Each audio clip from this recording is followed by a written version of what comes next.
Hi, we are back reading Narnia, the Lion, the Witch, and the Wardrobe, and we are on chapter 7, A Day with the Beavers.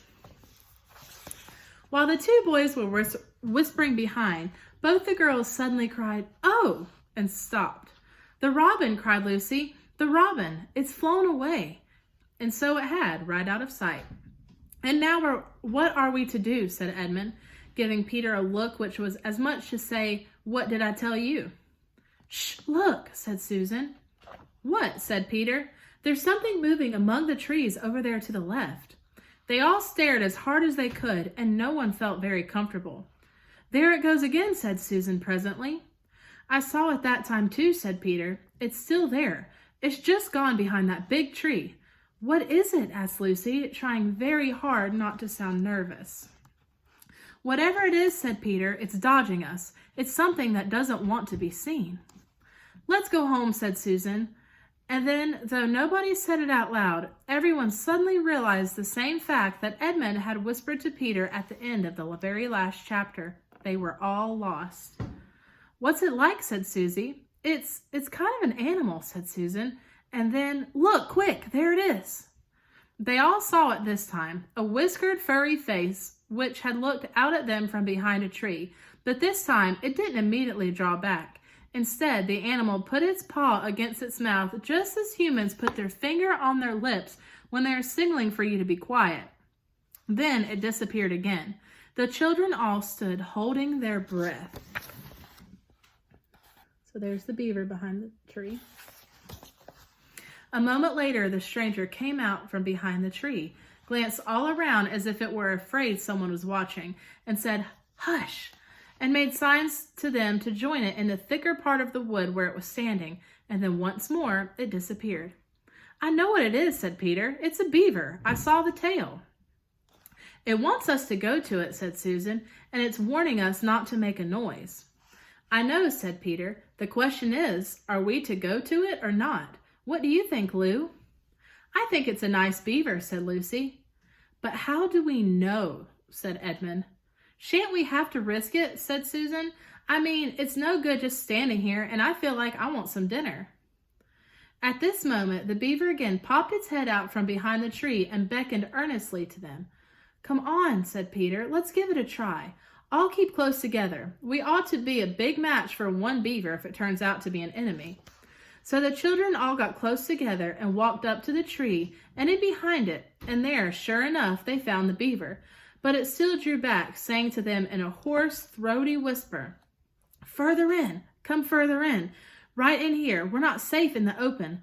Only when it had led them to a dark spot where four trees grew so close together that their boughs met and the brown earth pile and pine needles could not be seen underfoot because no snow had been able to fall there, and it did begin to talk to him.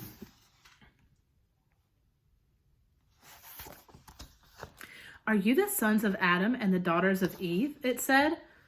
"I guess we're some of them," said Peter. "Shh," said the beaver. "Not so loud, please. We're not safe here."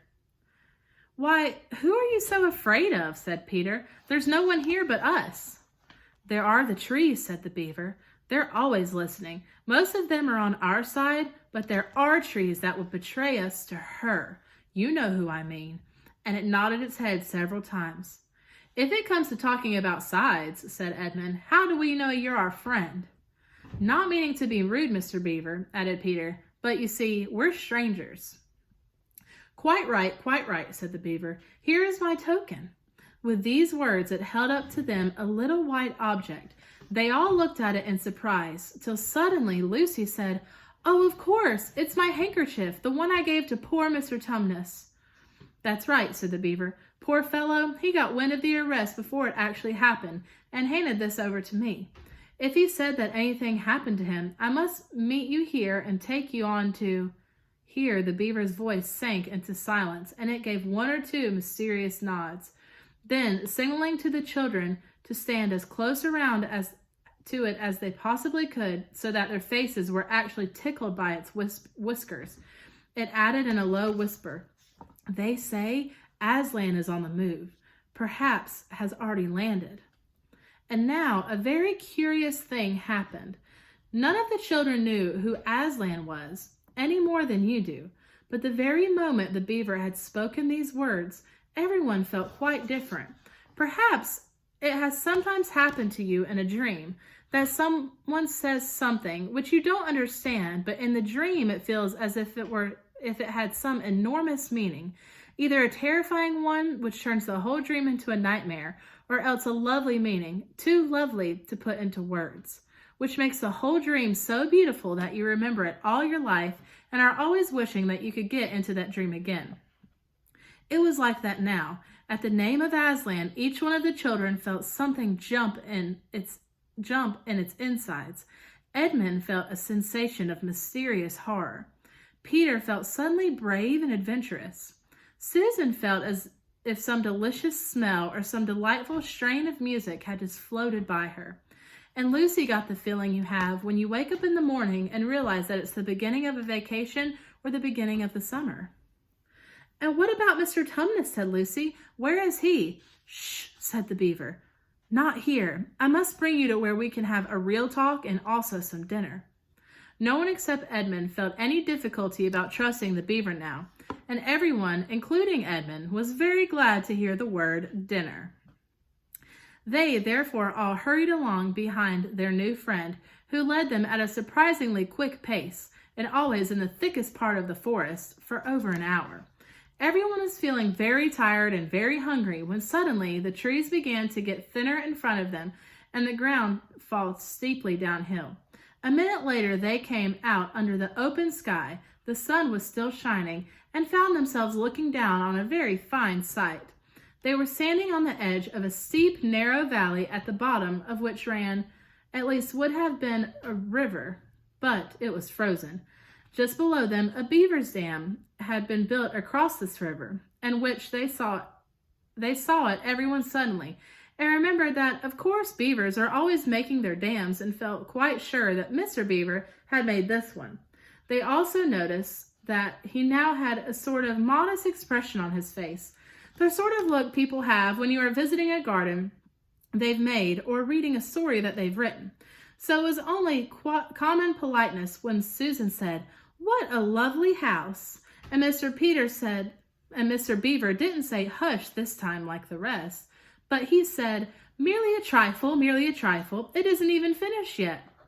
Above the beaver's dam there was what ought to have been a deep pool, but was now, of course, a level floor of dark green ice, and below the beaver's dam, much lower down, was more ice, but instead of being smooth, this was all frozen into the foamy and wavy shapes in which the water had been rushing along at the very moment when the frost came. And where the water had been trickling over and spurting through the beaver's dam, there was now a glittering wall of icicles, as if the side of their house had been covered all over with flowers and wreaths and festoons of pure sugar. And out in the middle and partly on the top of their house was a funny little shape, rather like an enormous beehive. From a hole in the roof, smoke was going up. So when you saw it, especially if you were hungry, you at once thought of cooking and became hungrier than you were before. That was what the others chiefly noticed, but Edmund noticed something else. A little lower down the river, there was another small river which came down and another small valley to join it. And looking up that valley, Edmund could see two small hills, and he was almost sure they were the two hills which the White Witch had pointed out to him when he parted from her at the lamppost the other day. And then, between them, he thought, must be her palace, only about a mile or so away. And he thought about the Turkish delight and about being a king. "I wonder how Peter will like that," he asked himself, and horrible ideas came into his head. "Here we are," said Mr. Beaver, "and it looks as if Mrs. Beaver is expecting us. I'll lead the way. Just be careful and don't slip on the ice." The top of their beaver's dam was wide enough to walk on, though for humans a very nice place to walk, because it was covered with ice. And though the frozen pool is level with it on one side, there was a nasty drop into the lower river on the other side.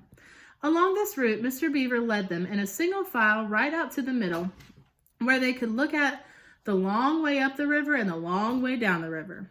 And when they reached the middle, they were at the door to the house. "Here we are, Mrs. Beaver," said Mr. Beaver, "and I found them. Here are the sons and daughters of Adam and Eve." And they all went in.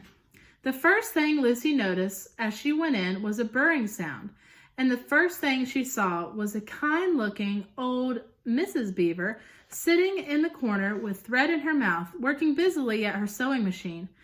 And it was from it that the sound came. She stopped her work and got up as soon as the children came in.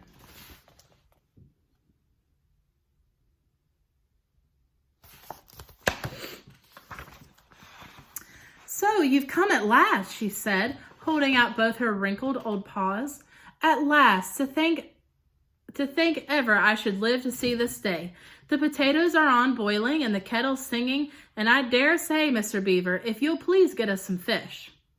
"That I will," said Mr. Beaver, and he went out of the house. Peter went with him, and across the ice of the deep pool to where he had a little hole in the ice, which he kept open every day with his hatchet, and they took a pail with them.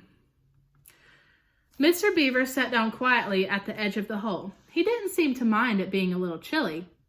He looked hard into it, then suddenly shot in his paw. Before you could say Jack Robinson had whisked out a beautiful, full trout. Then he did it all over again until they had a big catch of fish. Meanwhile, the girls were helping Mrs. Beaver to fill the kettle and lay out the table and cut the bread and put the plates in the oven to heat and draw a huge jug of water for Mr. Beaver from a barrel which stood in one corner of the house, and to put on the frying pan and to get the drippings hot. Lucy thought the Beavers had a very snug little home, though it was not at all like Mr. Tumnus's cave. There were no books and no pictures, and instead of beds, there were bunks, like on a board ship, built into the wall. And there were hams and strings of onions hanging from the roof, and against the wall were gumboots and oilskins and hatchets and scissors and spades and trowels and things for carrying mortar in, and fishing rods and fishing nets and sacks. And the cloth on the table, though very clean, was also very rough. Just as the frying pan was nicely hissing, Peter and Mr. Beaver came in with the fish, while Mr. Beaver had already opened with his knife and cleaned out in the open air. You can think how good the new caught fish smelled while they were frying, and how hungry the children longed for them to be done, and very much hungrier still they had become before Mr. Beaver said, "Now we're nearly ready." Susan drained the potatoes and put them all back in the empty pot to dry on the side of the range, while Lucy was helping Mrs. Beaver to dish up the trout, so that in a very few minutes everyone was drawing up their stools. It was all three-legged stools in the Beavers' house, except for Mrs. Beaver's on special rocking chair beside the fire, and preparing to enjoy themselves. There was a jug of creamy milk for the children, and a great big lump of deep yellow butter in the middle of the table, from which everyone took as much as they wanted to go with the potatoes. And all the children thought, and I agree with them, that there's nothing to beat good freshwater fish if you eat it while it has been alive half an hour ago and come out of the pan half a minute ago. And when they had finished the fish, Mrs. Beaver brought unexpectedly out of the oven a great and glorious sticky marmalade roll, steaming hot, and at the same time moved the kettle onto the fire, so that when they had finished the marmalade roll, the tea was made and ready to be poured out. And when each person had got his or her cup of tea, each person shoved back his or her stool so as to be able to lean against the wall, and gave a long sigh of contentment. "And now," said Mr. Beaver, pushing away his empty mug and pulling his cup of tea toward him, "if you'll just wait till I've got my pipe lit and going nicely, why, we can get down to business. It's snowing again," he said.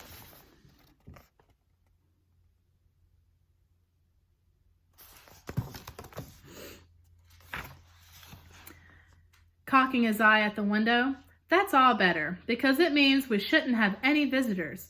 And if anyone should have been trying to follow us, now they won't be able to find any of your tracks with the freshly fallen snow." Okay, that's the end of chapter 7. So they came to the Beaver's house, or the Beaver's dam, and they have ate dinner with them, and they believe that Mr. and Mrs. Beaver are very nice and friendly.